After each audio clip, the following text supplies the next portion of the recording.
Hello students, I am Monica. Today I am going to teach you about distribution of n particles in k compartments of different size.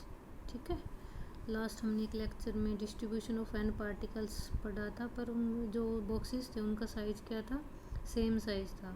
यहाँ हम क्या पढ़ेंगे कि के compartments में हम डिवाइड करेंगे और उन कंपार्टमेंट जो भी है आपके उनका साइज़ क्या होगा, डिफरेंट साइज होगा। ठीक है, तो हमें क्या निकालना है यहाँ पे, जैसे मैंने लास्ट लेक्चर में निकाले थे टोटल प्रोबेबिलिटी निकाली थी, यहाँ भी तो हमें क्या निकालनी है कि प्रोबेबिलिटी निकालनी है किसी भी एक सेल में जाने की। ठीक है, इसको हम क्या बोलते हैं, साथ में concept of cell in a compartment. ठीक है, कोई भी हम एक कंपार्टमेंट लेते हैं मान लो, ठीक है, उसमें क्या होंगे, डिफरेंट सेल्स चूज कर देते हैं हम। के मानना है मैंने, तो मान लो यहाँ पे के सेल्स हैं, डिफरेंट साइज के हैं, तो सबका एरिया डिफरेंट होगा। तो A1 A2 A3 से लेके A तक क्या होंगे, यहाँ पे सेल्स बने होंगे। ठीक है, मान लो number of particle total n है, तो फर्स्ट में मान लो n1 गए, सेकंड में n2 n3 nk, तो जो आपका टोटल होगा summation n1 plus n2 up to nk किसके इक्वल हो जाएगा, n के इक्वल हो जाएगा। ठीक है, तो जो आपके हमें क्या कैलकुलेट करना है यहाँ पे, टोटल प्रोबेबिलिटी। टोटल प्रोबेबिलिटी किसके इक्वल होती है, थर्मोडाइनमिक प्रोबेबिलिटी इनटू प्रायोरी प्रोबेबिलिटी। जो लास्ट थे जहाँ पे साइज सेम होता है बॉक्सेस का, वहाँ प्रोबेबिलिटी जो प्रायोरी प्रोबेबिलिटी है सबके लिए, इवेंट्स के लिए क्या होती है, सेम होती है।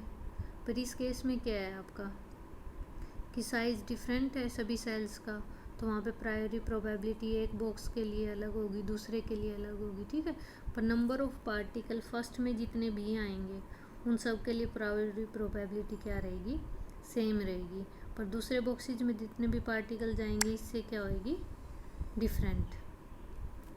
तो हमें क्या निकालना है, सबसे पहले थर्मोडाइनमिक प्रोबेबिलिटी और प्रायोरी प्रोबेबिलिटी।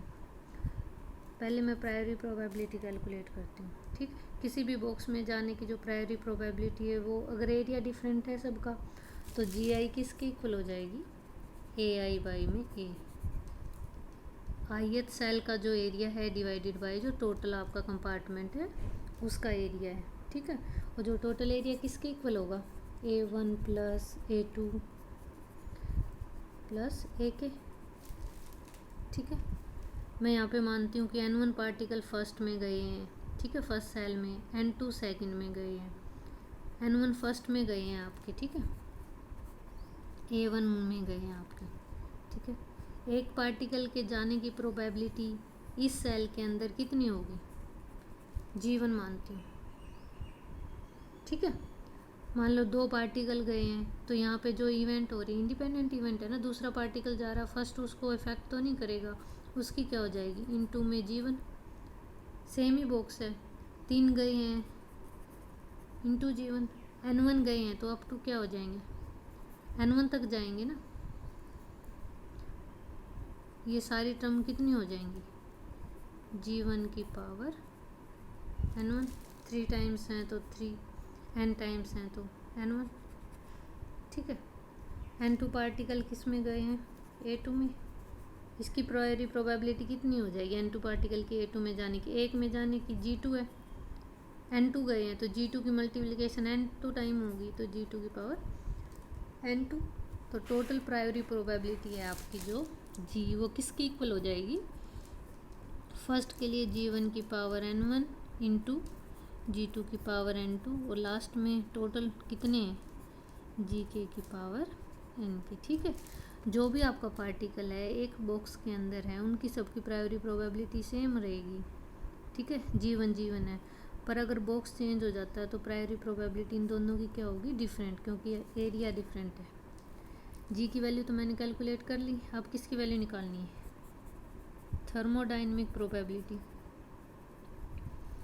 थर्मोडाइनमिक प्रोबेबिलिटी क्या होती है, number of microstate in A macrostate, या फिर नंबर ऑफ अरेंजमेंट ही होगी ना, number of arrangement.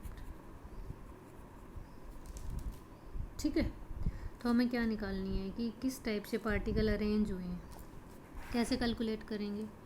First box में कितने पार्टिकल गए हैं आपके, N1, total number of particle कितने हैं N, तो कितने वेज से जा सकते हैं? टोटल n है, एन सी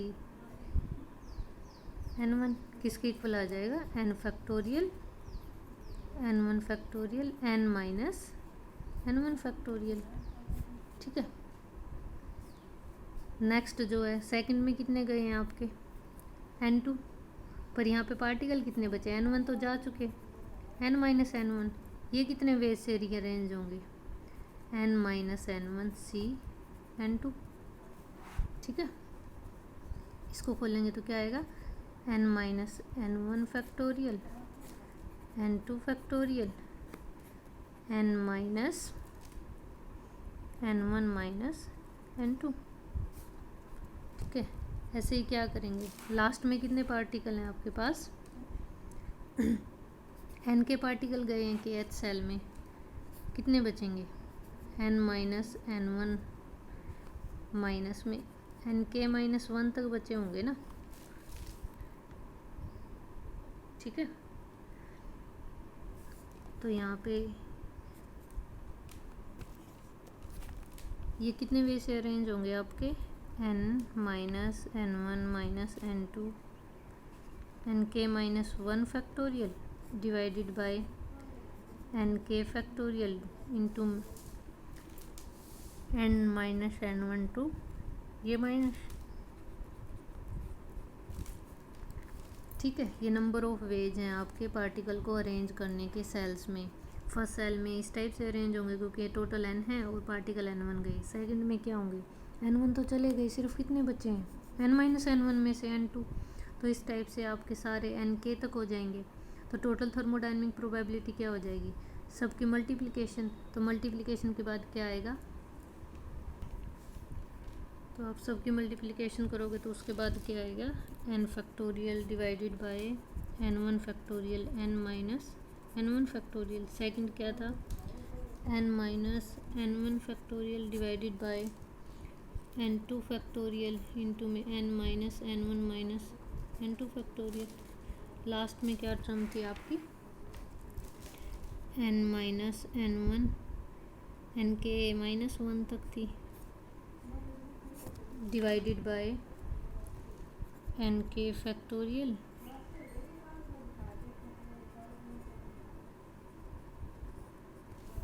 ठीक है, तो यहाँ से आप देखोगे ये वाली टर्म इससे कैंसिल हो रही है, ये नेक्स्ट से हो जाएगी। ठीक है, इस टाइप से ये भी नेक्स्ट से, तो सिर्फ क्या टर्म्स बचेंगी? ऊपर जो बचा है n फैक्टोरियल डिवाइडेड बाय ये सारी टर्म बचेंगी नीचे वाली, n1 factorial n2 factorial n3 factorial up to n के फैक्टोरियल। और एक टर्म क्या बचेगी? ये वाली टर्म नेक्स्ट से कैंसिल होनी थी, वो तो है नहीं। ये क्या है? n minus n1 minus n2 up to n के फैक्टोरियल। ठीक है, अगर आप देखते हो n माइनस n1 n के क्या n ही तो है, तो n माइनस n क्या हो जाएगा? 0 फैक्टोरियल 1। तो सिर्फ क्या बचेगा? n factorial divided by n1 factorial n2 factorial n के फैक्टोरियल। ठीक है, तो टोटल थर्मोडायनेमिक प्रोबेबिलिटी क्या है आपकी? n factorial divided by n1 n2 up to n के। तो जो टोटल प्रोबेबिलिटी है आपकी, ठीक है, जो हमें निकालनी थी टोटल प्रोबेबिलिटी, p किसके इक्वल थी? w into G. तो क्या है? n factorial divided by n1 factorial n2 factorial n के फैक्टोरियल इंटू g1 की पावर n1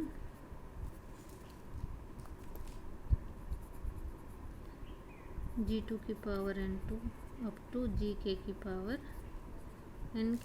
ठीक है, इसको मैं किस टाइप से लिख सकती हूँ? n factorial divided by ni gi की power ni pi i is equal to 1 to k।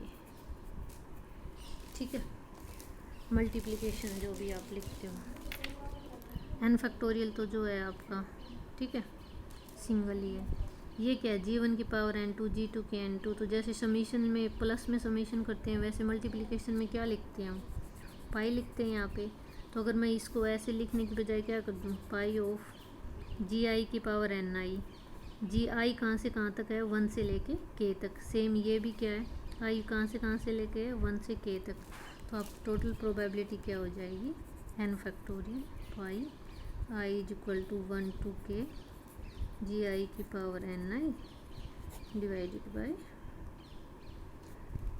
N I factorial. ठीक है, तो टोटल नंबर ऑफ वेज कितने हो जाएंगे या टोटल प्रोबेबिलिटी आपकी कितनी हो जाएगी जब हम क्या करेंगे, एन पार्टिकल को के कंपार्टमेंट में जो डिफरेंट साइज के हैं डिस्ट्रीब्यूट करेंगे, किसके इक्वल हो जाएगी, N factorial pi of I 1 to K G I की power N I divided by N I factorial. That's all, thank you.